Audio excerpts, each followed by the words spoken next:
Lions fans, what up, though? What up, though? What up? Welcome to Season 1, Episode 22 of the Lions Main Podcast.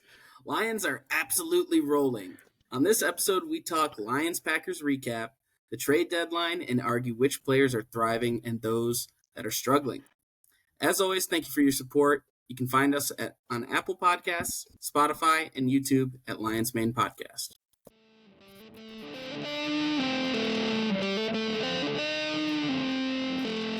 This is the Lions Main Podcast.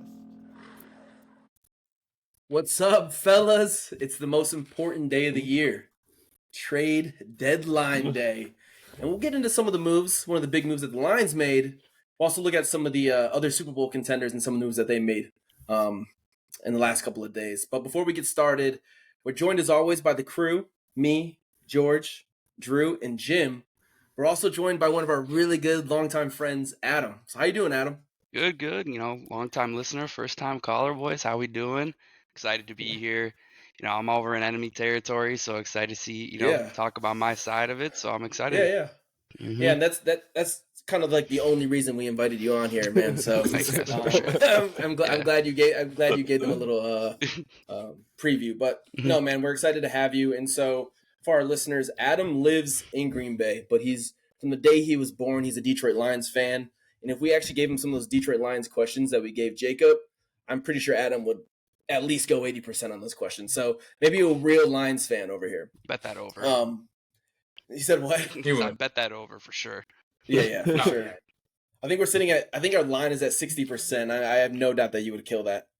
But no, we wanted to invite you here because we wanted to get your perspective on kind of like the atmosphere and environment of Green Bay. So for sure. As you went to the game, correct? Yep, I did. Right. And so like as you're headed to the game, I know people are probably tailgating, you're probably walking around in your oversized Penny Sewell jersey or something. What's kind of the environment? Are the cheeseheads talking shit? Are they friendly? What's kind of going on? Yeah, so it's funny enough.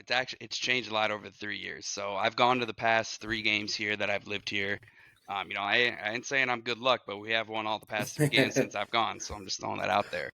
But the first time, you're going out there, you kind of wear the Lions stuff. You kind of get that pity look of like, aw, a Lions fan. They kind of give you that, we're sorry you've lost so much type right. Look. And then, I'm like, we're on like a 4 or 5 game win streak against you guys. I don't know why you guys are talking so much shit right now. Right. And then obviously this game on Sunday, just waking up, I'm like, this is it. Like I'm pumped. I'm finally on that we're on that side of being confident of being a Lions fan. So I'm strutting around. I was definitely peacocking it, wearing my Lions hat, wearing my Lions stuff. And boy, I know we'll talk about it later too, but the Lions fans showed out. A lot of blue around here. I was really, really happy to see. And just the atmosphere. I mean, I don't know if you guys have ever been to Green Bay, but it's the entire town is just based around football. That's all it is. That's all they got there. That's all they got. So during the off season, it's miserable here. But during football season, at least I can walk around because I'm about a 5-minute walk like from the front door of Lambeau Field. Oh, wow. So all the bars around me just get pretty crazy. Thousands of people in the streets. So it's a lot of drinking. It's definitely I think it's, for the past 20 years, it's the drunkest city in America. And that definitely shows out on game days. And they're even drunker on Sunday night. Oh, yeah. Yes. Yes, they are. Okay, so then that's a good little tidbit into what life is like as a Lions fan in Green Bay.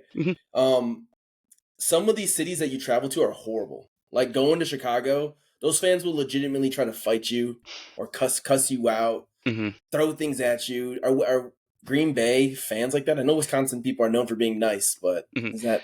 To be honest, no. I've never really gotten that vibe. I mean, yeah, you'll get your drunk asshole here and there, like anywhere you go, but typically if you walk around enough with enough people, and typically on the off games too, I'll wear more neutral colors. You walk up to a tailgate, you just say, you'll get offered a brat, you get offered a beer, and you'll have some shots with them, so which is pretty nice. Yeah, you're better than I am because walking around those tailgates, I'd be like, fuck, I'd be pulling a Brian Branch. On those game days, I am for sure. But if I want a free drink, I take the shot first and then I talk shit. Right. And in enemy territory, you could get your ass jumped doing some stuff like that. Yes, you got to play it smart. Yep, and a couple close calls. And then before we get into our topics of the week, what was the environment during the game? At what point did you feel the air of the Green Bay fans get sucked out of them? And when did they realize that, hey, they're getting their ass kicked and it's over? I think one of the first drives, or that first drop ball that I can't remember if it went to Tucker Kraft because he had so many of them. Right. Sucks for him, but damn. Couple just, I don't know. A lot of talk of going into this game because I work, obviously a lot of Green Bay people, and just of like, oh, you guys are coming into Lambeau Field. You guys aren't used to this elements. Jared Goff can't throw outdoors. First game outdoors, and look at the team that screwed up the most when it comes to the weather, right? Right. So I think that first drop and then that first time they went in the red zone and they couldn't move the ball, you could tell they were scared. Yeah. Mm-hmm. Yeah, I can agree with that. I can agree with that from my living room couch in Las Vegas watching. So I'm glad we both saw the same thing. Mm-hmm. Yeah.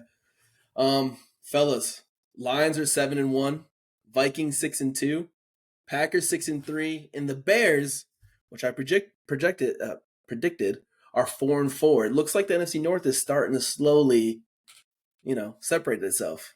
Caleb Williams is a bust. Caleb Williams is a bust. And let's just go ahead and give our thoughts on each of the teams right now throughout the division. So Caleb Williams is a bust, in my opinion, as well. DJ Moore is fed up with him. They're trying to say he was injured. Bro, he is fed up with this dude. DJ Moore's a bad veteran player. That's pathetic. Well, he's also played with some terrible quarterbacks. He would know, wouldn't he? Yeah, but I think they're 4-3, bro. Before that game, that is genuinely pathetic. I mean, if a Lions player did that, I would want them traded. Oh, yeah. What I would say too is this. So I spoke to one of my resident Bears fans, a guy that I know for a while, and he's always digging into the reports and whatnot. And apparently, DJ Moore was really good friends with Justin Fields. Hated the trade, hated the moves that they made in the offseason. So he's obviously just showing his ass, being a bad veteran, like you said. But I mean, that's pathetic. I mean, you could be friends with someone and it's the National Football League. It's not like Justin Fields got shot in the back alley. He got traded to Pittsburgh, and he's still getting paid millions. And right. If Amon-Ra, like Jared Goff, he got traded, would suck. Do you think Amon-Ra would start pouting and would be a baby about it? No, I don't think so. Receivers are divas, man. I don't know. It's business, though. Receivers are divas. It wouldn't be Amon-Ra, it'd be Brock Wright. Right. Yeah. True. But no, that's a good point, Jim. And all I can say is that this is good for us. If there's turmoil and their number 1, number 2 receiver is shitting on the quarterback, dislikes him, I'm happy with that. So, Yeah. What do you guys think about Jordan Love? Some people, I think during our text messages, we were saying that he's like the next coming of Brett Favre. So he goes and shows out 4 or 5 touchdowns, but then next game makes some horrible decisions. I think that I'd actually more relate him to a Tony Romo. Because he makes some glaringly stupid ass fucking decisions, dude. And you can't attribute that to age. He's been in the league for 5 years. Mm-hmm. Yeah, people say, oh, he's still inexperienced. It's literally his 5th year in the league. Yeah, he hasn't played a lot of games, but dude is literally 25, 26 years old. Yeah. I mean, get real. And Tony Romo's a great comparison, though. What's getting me, too, is, he learned from Aaron Rodgers, and Aaron Rodgers does it all the time with the Jets, but he'd make a throw, make a bad play, then he'd go automatically down to hold his quad or to hold his hamstring like he's hurt, his groin hurt. The classic, I made a mistake because I'm hurt. Nah, man, you just sucked.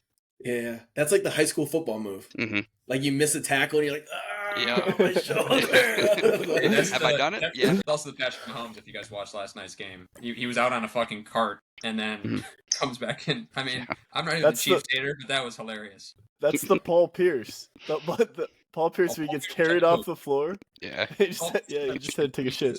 Yeah, you think Mahomes just had to take a shit? It looked like he hurt his knee, but I don't know. Apparently Lamar's not the only one with bubble guts that's an AFC quarterback. Hey, true. And then lastly, how about the Vikings? It looks like they're staying strong about the division. I thought I thought Sam Darnold was about to turn back into a pumpkin.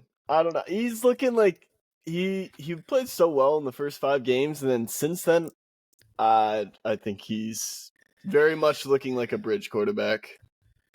Yeah, I can agree with that. I mean, they got the GOAT waiting to come back next year and carry that team. So shout out, bridge quarterback for sure.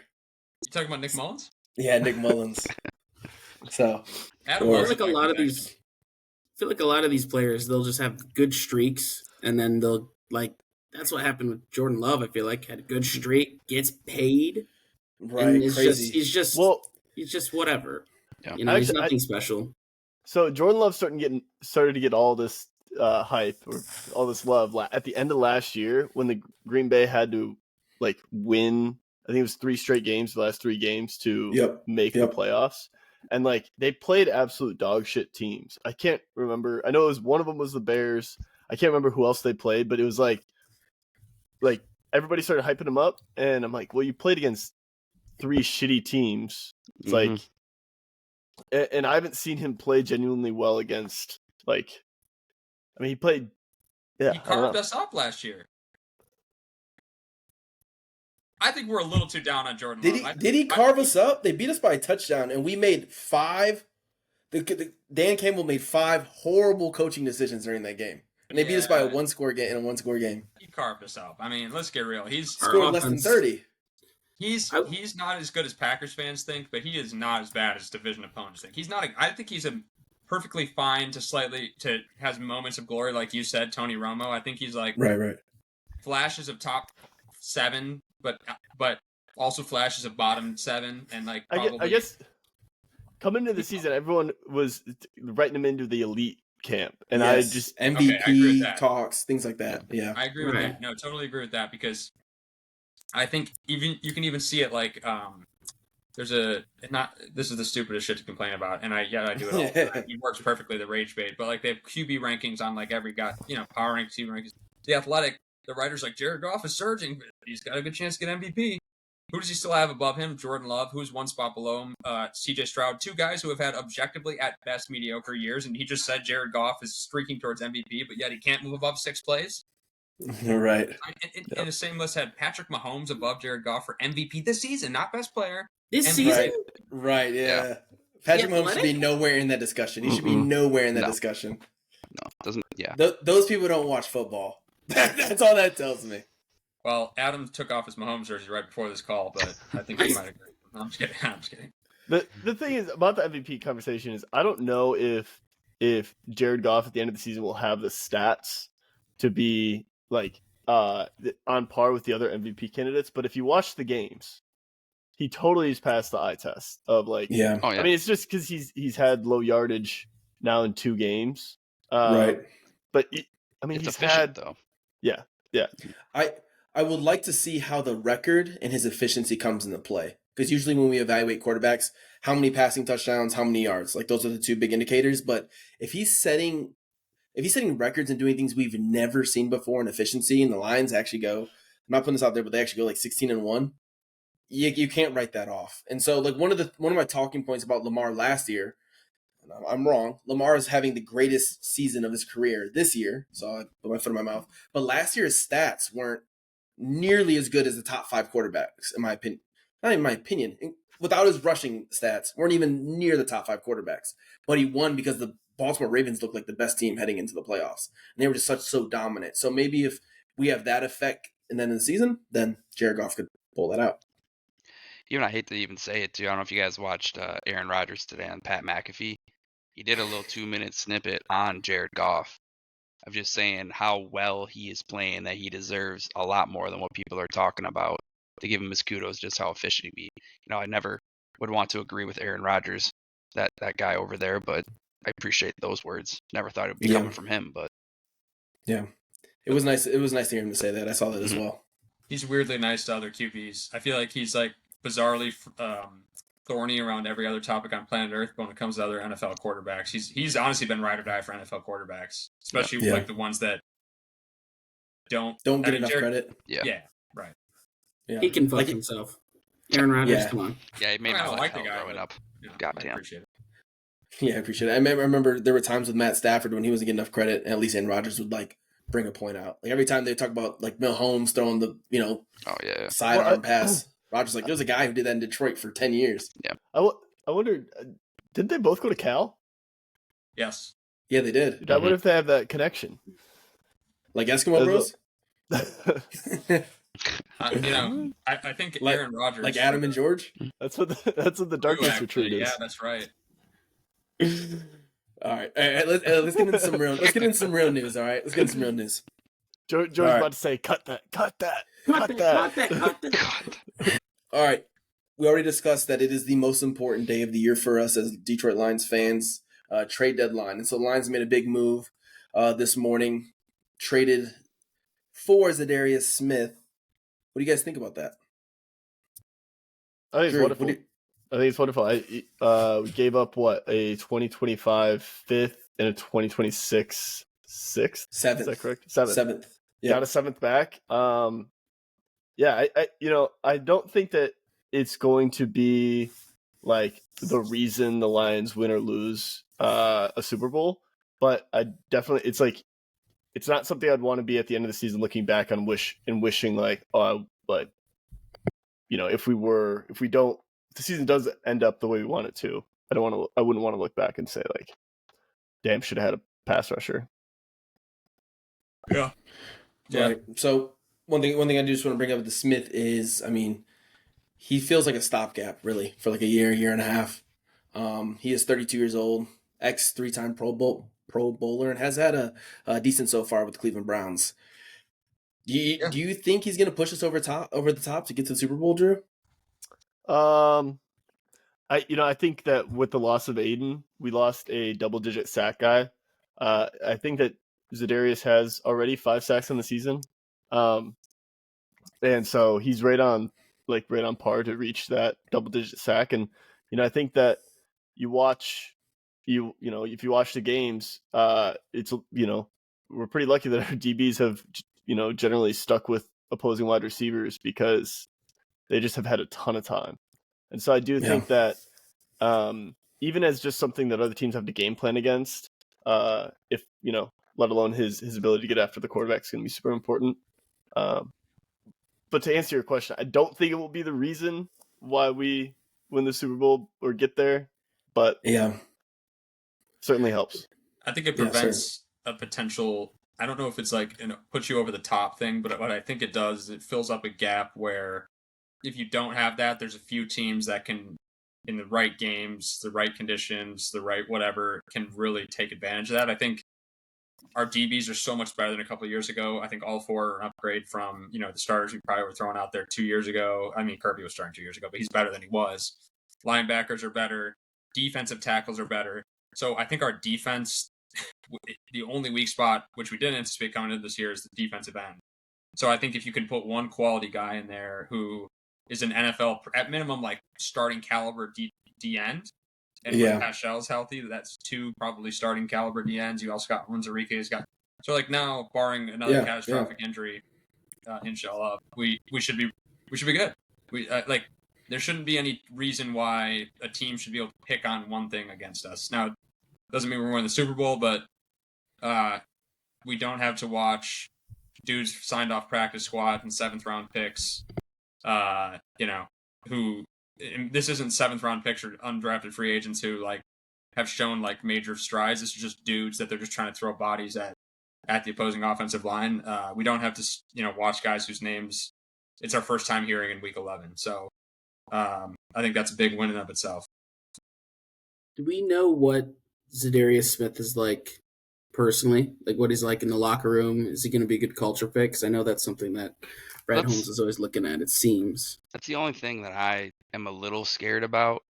I do trust Brad Holmes, but just from knowing people I know here, I mean, he started out in Green Bay.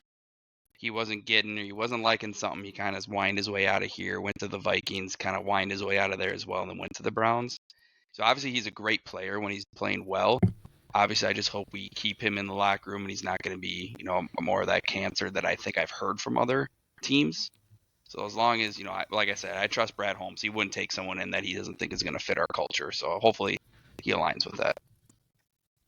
Packers and Viking fans are notorious P words, I will say. People. Trust me, I saw that Sunday. But it's a good point, Adam. And I think the one thing I would say is because the thing that to your point, besides Brad being okay with it and doing the right research, blah blah blah, is also I think a lot of what he was mad about in those 2 instances was money and contract situations. Yeah, and I think it's pretty clear to him, even if he's playing for a next contract, like this year, the Lions really just owe him what they owe him, and like this isn't a team that brought him in. Wasn't the first team that brought him in that didn't want to pay him. Wasn't the second team that brought him in that didn't want to pay him. Like this is probably his last stop. Yeah. And if he's still playing at a high level at the end of next year, then maybe, he gets another 1 or 2 year extension. But I think he's in a different spot now. And I think he wasn't getting paid. And that's a lot of NFL players. If they aren't getting the money they think they like, especially not, he's a 4th round pick to start his career. Mm-hmm. Probably got paid like $700,000 a year for the first couple years, which is great compared to any of us, but compared to NFL players, like when you're trying to make a generational bag, not going to do it. Right, so, right. For an all-pro, teams, like that's one thing about Brad Holmes. He just pays dudes, and so a lot of teams don't do that same way. And I think sometimes people can get labeled a diva when they just really want to secure their financial future. But dude could come in and be a home wrecker. So I have no clue what I'm talking about. Hopefully not. Let's trust in Brad Holmes. Can I ask a quick question? I don't know if you guys saw this, but now that the dust is settled with the trade, would you guys offer Jahmyr Gibbs 3 first-round picks and a second for Myles Garrett?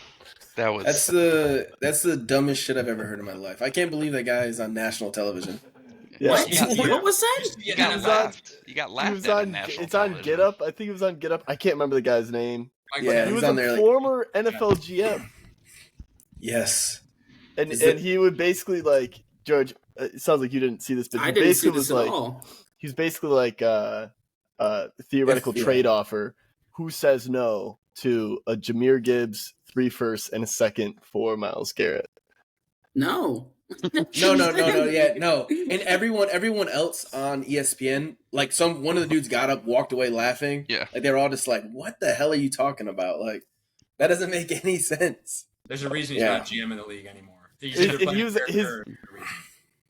His rationale was like, well, Detroit's got 2 starting caliber running backs, and it's like, if we need them, that's the fucking point. That's the point. That's why we're this good, because we have the 2-headed monster. Sonic and Knuckles. What the hell? Right, exactly. Dude must not be up with the times. He must not know about Sonic and Knuckles, so spare him. Doesn't watch ball. Doesn't watch ball, for sure. He's Mr. Eggman for sure. 3 firsts? What the fuck? Yeah. Gibbs. Like, right.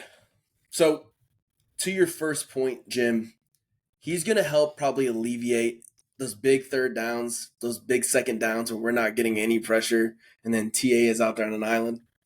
He's probably going to help alleviate some of that. And one of the teams that I'm starting to get scared of, I'm scared of them. The Commanders. They made a big trade as well. They got Marshawn Lattimore from the Saints. He's washed. If he's washed, then so is how are they going to stop us, Kane? How are they going to stop us?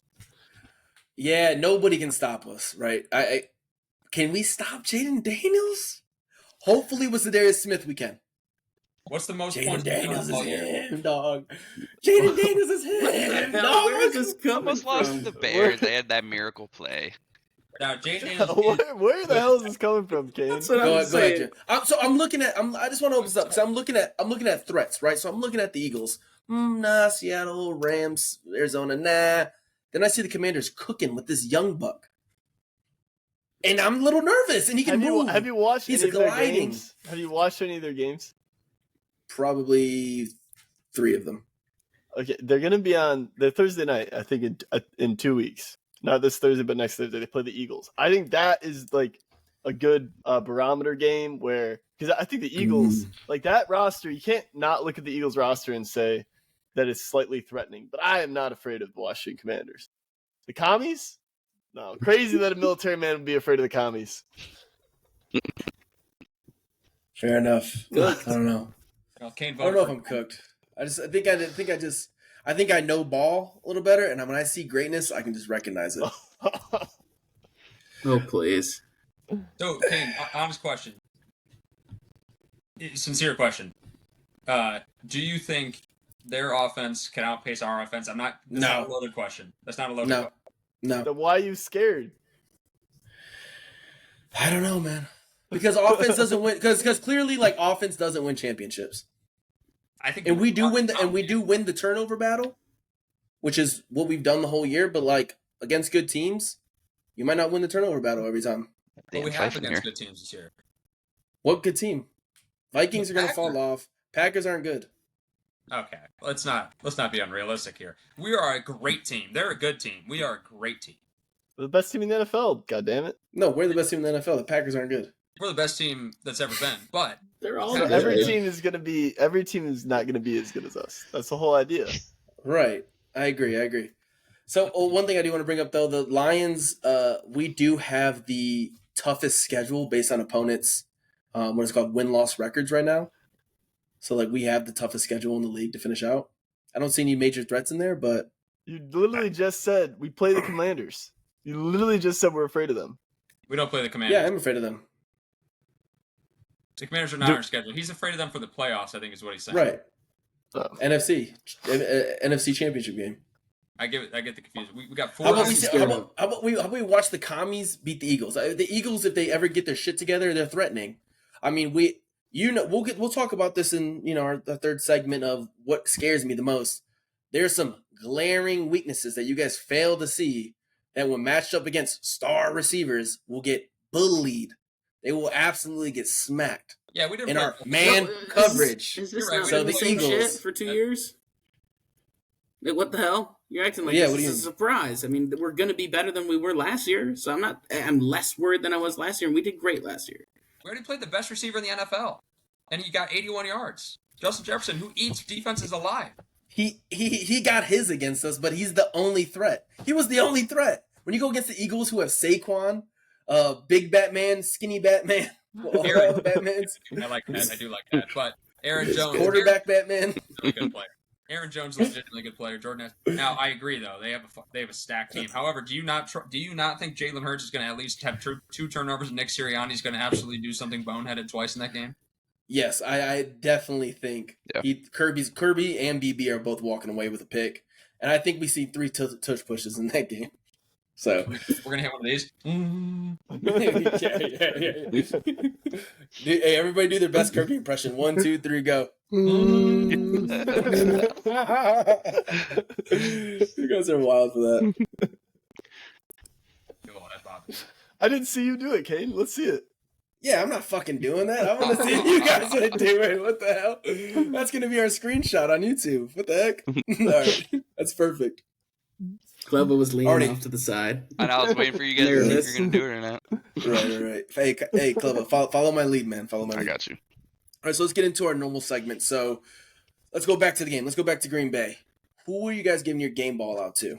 I think a lot of people played well, but I'll start with you, Adam. If you had to give a game ball to somebody, who would you give it to?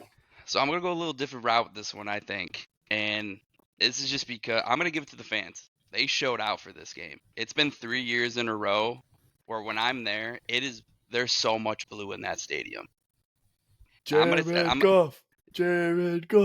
Throughout the whole game, at the pre-games, at the bars, Jared Goff chants, let's go Lions chants. And it's funny when they start up, Packers fans try and mask over it with other chants. And it's like, no. We're better. Come on.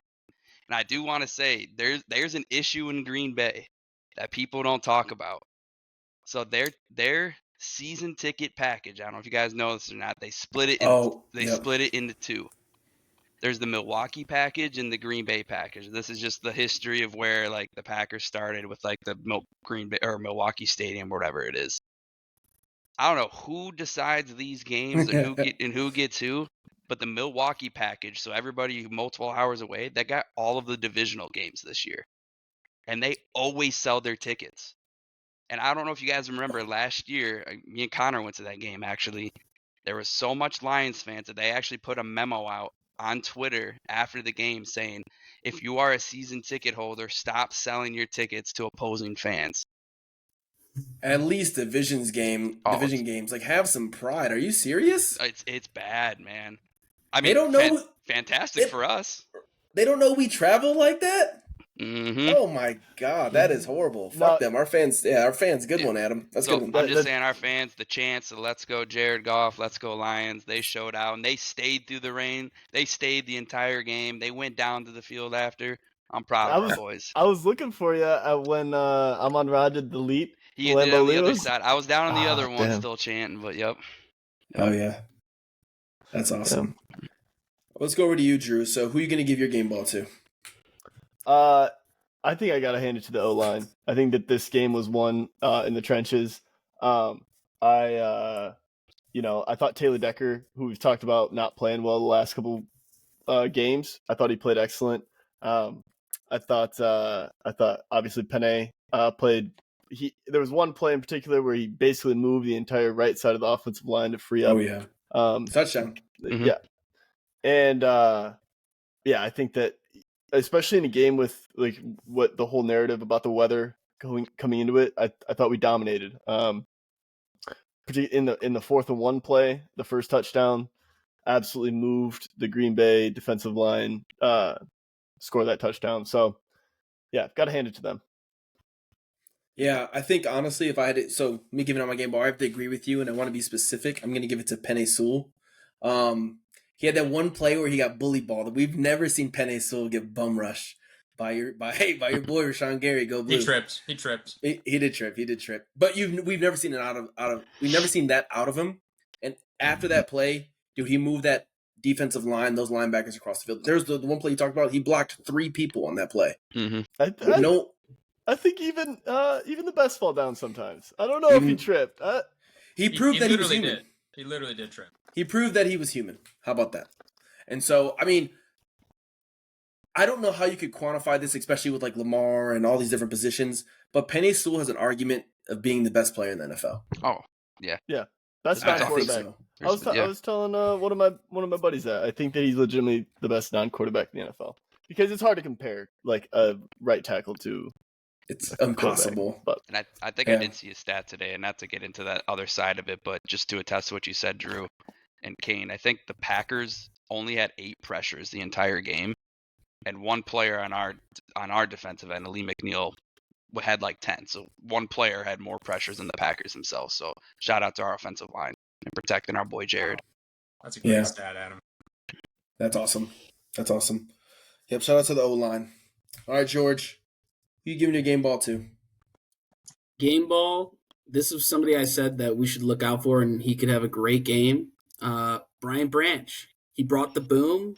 Fuck the haters. Unnecessary roughness. Fuck those fucking Green Bay fans. 2 fingers in the air. Hey, he's got my game ball. I don't give a fuck about the Packers. I love that. I hate that they called that in. It's like, ugh. Yeah, I don't. What the fuck do they mean? New York reviewed it. Are they smarter? Like the ref on the main head ref can't go look at a video and say, "Oh, that doesn't look bad to me." I heard it's the same time stuff.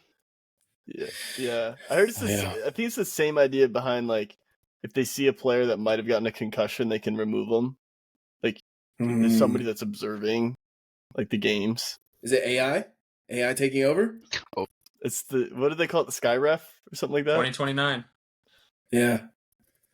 Bullshit. I remember back when we were in 6th grade, Jim was ranting about AI taking over the world, so it looks like it's actually coming to fruition. I can see him shaking right now. Telling you guys for decades. If anybody had ever listened to me.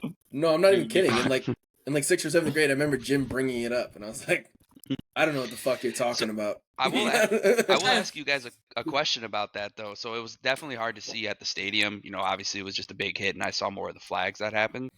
Mm-hmm. You know, what's your guys' take on that? I mean, I have an opinion of, I think, yeah, probably targeting or whatever you want to call it, whatever it is in the pros nowadays, unnecessary roughness, but I definitely don't think it warranted an ejection.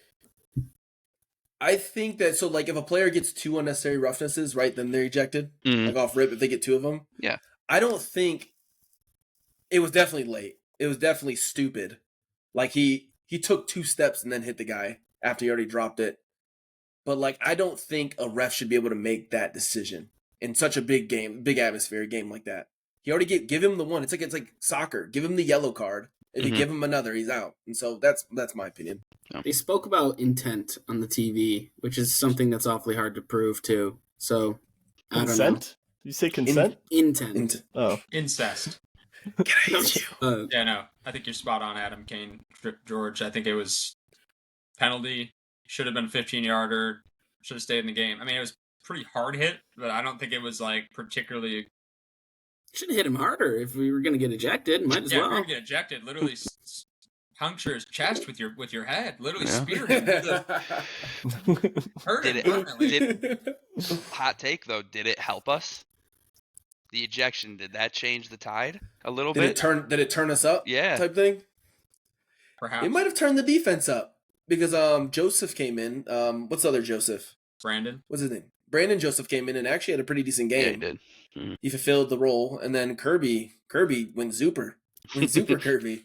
So I mean, Speaking of Zuper, that's my game ball. Just want to throw that out there. You got to give Zuper and Kirby the game ball. Yeah. So 2 point, Jim. I thought that the play at the end of the half was the reason we won the game. Yeah, I mean, it definitely.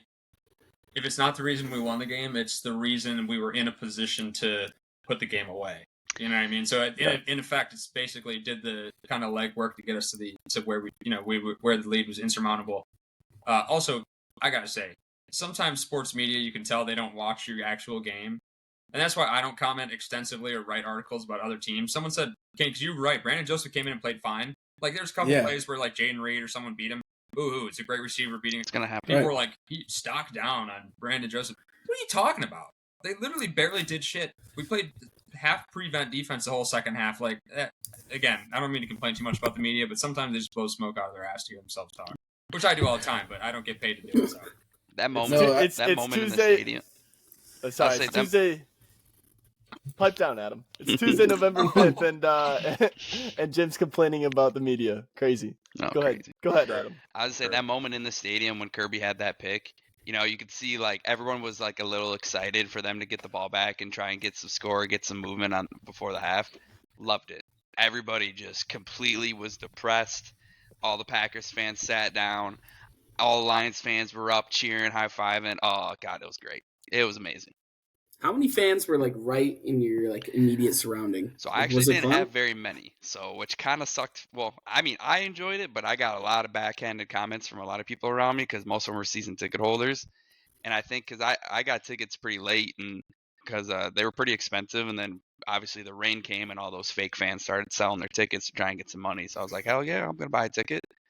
And yeah, they were just saying stuff of like, oh, classless Detroit, all this other stuff, talking about the city, and I have more to go on that, but just those classless? Oh yeah, yep. Running up the score, it said Xavier McKinney.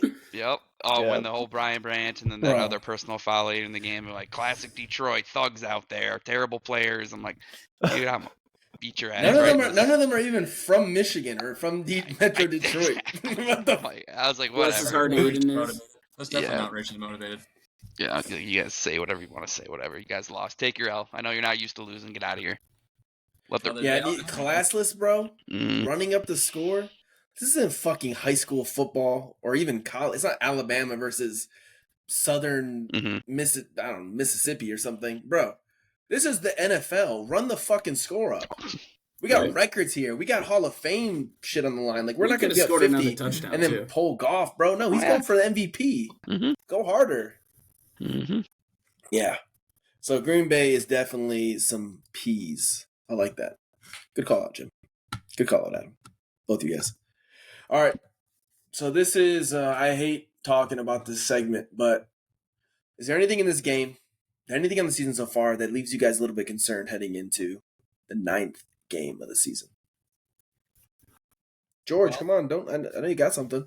No concerns. Just staying healthy. Only concern.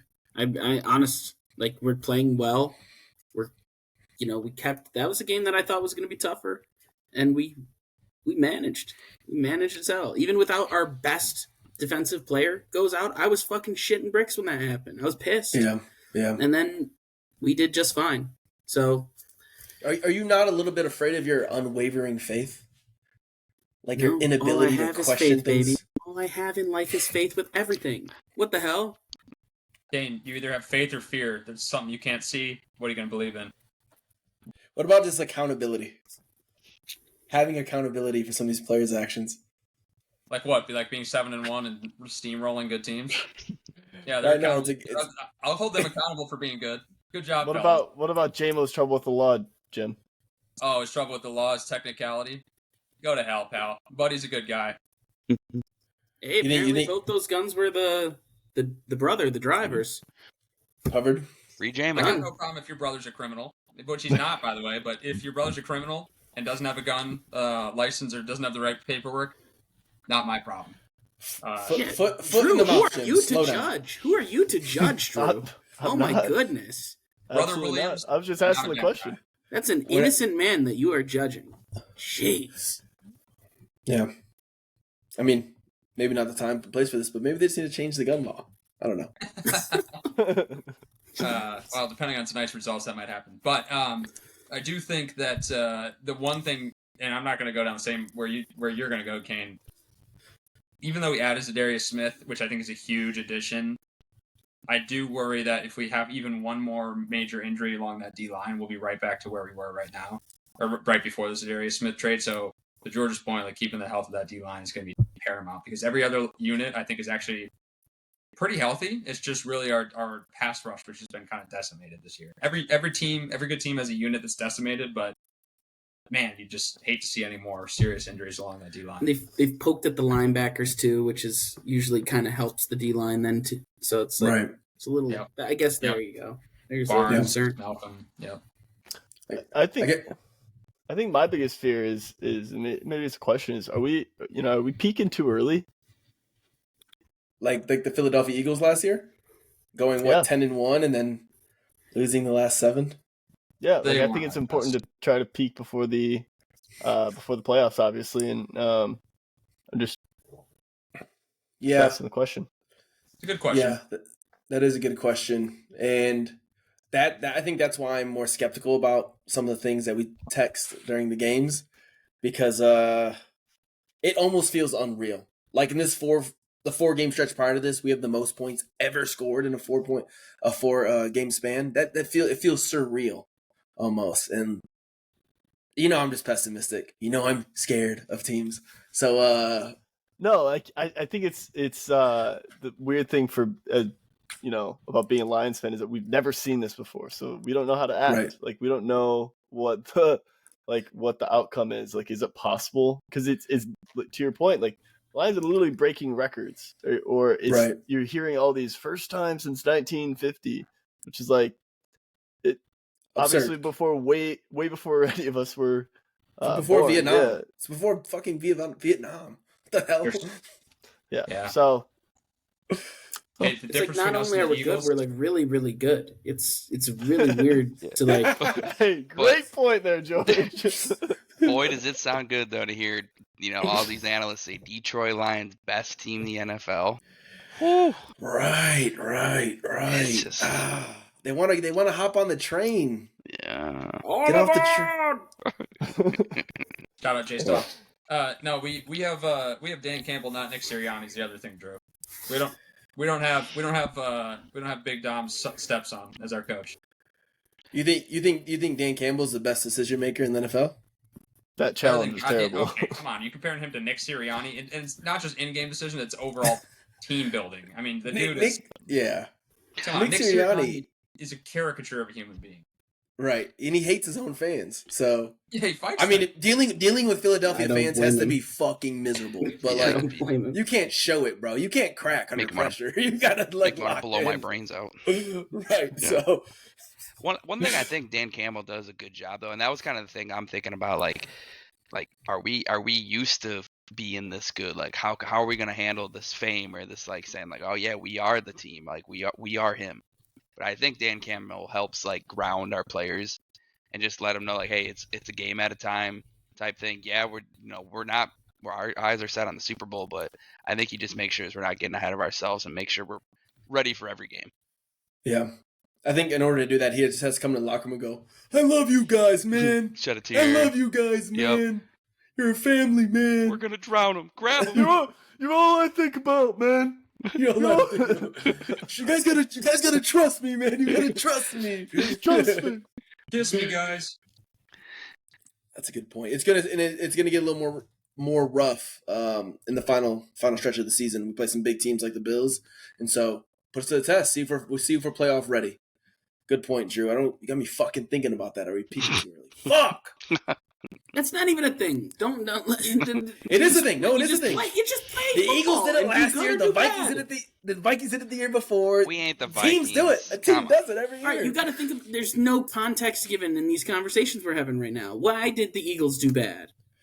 They played a tough schedule, and tough schedule got tougher. What happened to their? Did they have all the same Again. players? There was They got injuries. same players, no injuries. They got just full of themselves. What are we talking about? Are we definitely seriously injuries. acting like the Dan Campbell-led Lions are the same thing as the Nick Sirianni? No, Jim. No, I'm Jim. just asking the question. Nah, I'm just doing a little spasastic. That's it. No, you already covered it. I'm maintaining the faith. We're 7-1. All right, let's go. Yeah. Get right. Let's Come on, go. get on. Let's go. Gideon? What do we bring? The boom! Italian stallion over here. Well, I'm gonna keep my mouth shut this week. I'm gonna give it a couple more weeks because you guys can't see reason. So I have no concerns outside of what you guys already mentioned. Any final thoughts, guys, as we head into? I got one more concern. Let's go. Come on, let's hear it. That I'm never gonna hit another one of our props. I told you guys should have checked the weather, man. I need to just fade myself. No more chances on this. Kane, you tied yourself. You tied yourself to him. I know. You tied yourself to him. How many yards did Laporta have? Like 20-something? 20-something? 16? 30. That's how you end your streak. 28. You tie yourself to the loser and you sync with him. Wait, I think he had 20. Yeah, I think Laporta had 28 yards. I needed him to get like 38 or something, You right? start thinking for yourself 43. now. I know. Damn. Honestly, you made a massive mistake, Ken. I can't believe I lost. I don't have the hot hand anymore. All right. That's right after he said, put the mortgage on it. I did, yeah. I'm gonna challenge myself. Do not put the mortgage on it, for fuck's sake. Wait, George, do that I'll be again. back. Do that again. No. I see what that looked like. Alrighty, fellas. Well, I think this was a good episode. Thank you guys for sharing your thoughts on Green Bay Lions matchup. Looking forward to the second one. Adam, you gonna fly into Detroit and watch that one? For sure. I'm going to stay in George's penthouse. Yeah. All right. He's saying that. He's saying that. George, Cut actually- that. George does have a penthouse in downtown Dude. Detroit. See if you guys can find him. He has a flag he's flying outside that says Lion Main's podcast. Oh, that's No, a good idea. Part It's of like that, when Where's you guys are ready Waldo? to come out for the Right. draft, too, start booking those tickets. Dude, We we should. actually definitely are doing that. I am definitely in for that. Come on out. I'm definitely in for that too. Definitely. Alrighty, thank you everybody for listening to this episode of the Lions Main podcast. Tune in on Friday and we'll release our preview for Week 9. FTP. FTP, FTP. baby. 7-1!